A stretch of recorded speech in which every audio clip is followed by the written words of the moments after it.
Halo, Assalamualaikum warahmatullahi wabarakatuh. Perkenalkan, nama saya Intan Awalia Putri dengan nomor induk mahasiswa 2315 003053. Saya dari program studi Pendidikan Bahasa dan Sastra Indonesia, Fakultas Keguruan dan Ilmu Pendidikan. Adapun tujuan saya membuat video ini adalah untuk memenuhi penugasan dari ujian akhir semester mata kuliah komprehensi tulis dengan materi membaca cepat. Bacaan yang akan dibawakan ini berjudul Ruang Hening, karya Filzah Gaisani. Dalam video ini juga saya akan menyampaikan berapa lama waktu saya membaca cerita ini dan apa saja kelebihan dan kekurangan dari cerita ini. Berikut ini adalah ceritanya. Ruang Hening, karya Filzah Gaisani. Menjadi mahasiswa semester akhir merupakan sebuah fase terberat bagi beberapa orang, termasuk aku. Menjadi anak pertama perempuan juga bukan hal yang mudah. Berbagai ekspektasi orang tua menjadi beban tersendiri untukku. Aku takut mengecewakan mereka.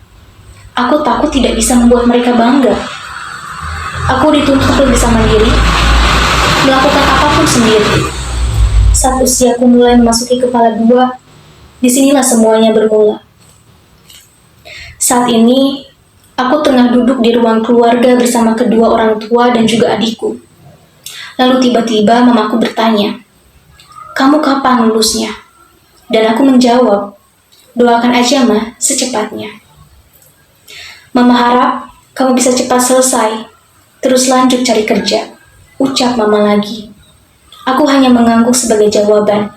Jujur, aku sebenarnya tidak nyaman dengan situasi seperti ini, dengan pertanyaan sama yang sudah berulang kali ditanyakan.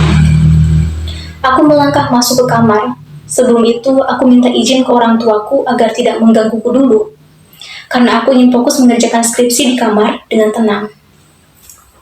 Sebenarnya hari ini bertepatan dengan wisuda ke-80 di kampusku. Beberapa teman seangkatanku sudah ada yang lulus dan wisuda hari ini. Jujur, aku iri dan tidak sanggup untuk sekadar menghadiri dan mengucapkan selamat kepada mereka. Aku tahu bahwa proses setiap orang berbeda-beda. Aku sudah berdamai dengan kenyataan itu. Hanya saja, terkadang orang-orang di sekitarku tidak memahami hal itu, dan mereka terlalu berekspektasi tinggi pada diriku. Aku menatap laptopku yang menyala. Tatapanku mengarah pada skripsi yang tak kunjung selesai, karena ada beberapa kendala yang membuatku sulit menyelesaikannya. Pikiranku berkelana jauh. Pikiranku bak benang kusut yang sulit untuk diurai. Overthinking dimulai. Di sudut ruang kamarku yang gelap ini, aku banyak merenung dan berakhir dengan menyalahkan diri sendiri. Pertanyaan-pertanyaan seperti, mengapa aku tidak bisa seperti mereka? Mengapa prosesku tidak semulus mereka? Terus muncul di kepalaku, namun segera aku tepis. Semenjak memasuki semester akhir ini, aku sering mengalami stres. Jam tidur yang berantakan, insomnia setiap malam karena overthinking. Aku juga kehilangan motivasi dan semangat. Bahkan, dinding di kamarku menjadi saksi bisu bagaimana gelisahnya diriku memikirkan masa depan. Aku yakin, bukan aku saja yang merasakan hal ini.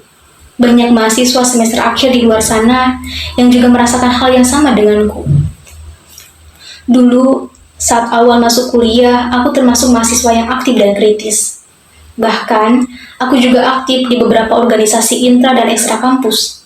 Aku merasa diriku yang sekarang berbeda dengan diriku yang dulu.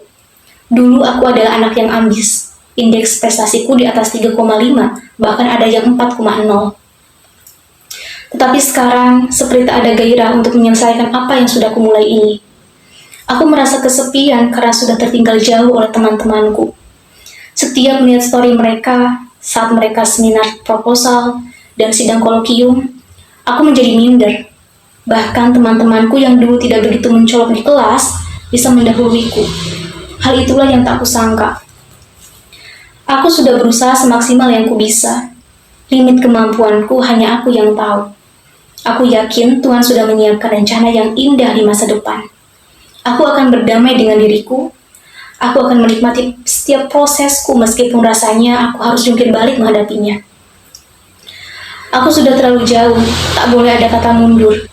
Aku berterima kasih kepada diriku sendiri yang sudah kuat untuk sampai di titik ini. Dan untuk kamu yang juga sedang berada di posisi ini, percayalah, ada rencana indah yang telah Tuhan siapkan untukmu. Ada baju toga yang menantimu, dan ada senyuman orang tua yang akan menemanimu di hari bahagiamu nanti. Tetap semangat dan jangan lupa bersyukur, nikmati proses karena kita adalah orang yang hebat versi diri kita sendiri. Baik, itulah ceritanya. Mungkin waktu yang saya butuhkan untuk bisa membacakan cerita tersebut kurang lebih 5 menit.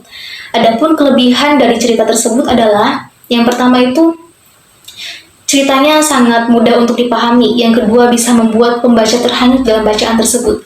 Adapun kekurangan dari cerita tersebut adalah, menurut saya di paragraf terakhir, ada kalimat yang kurang efektif.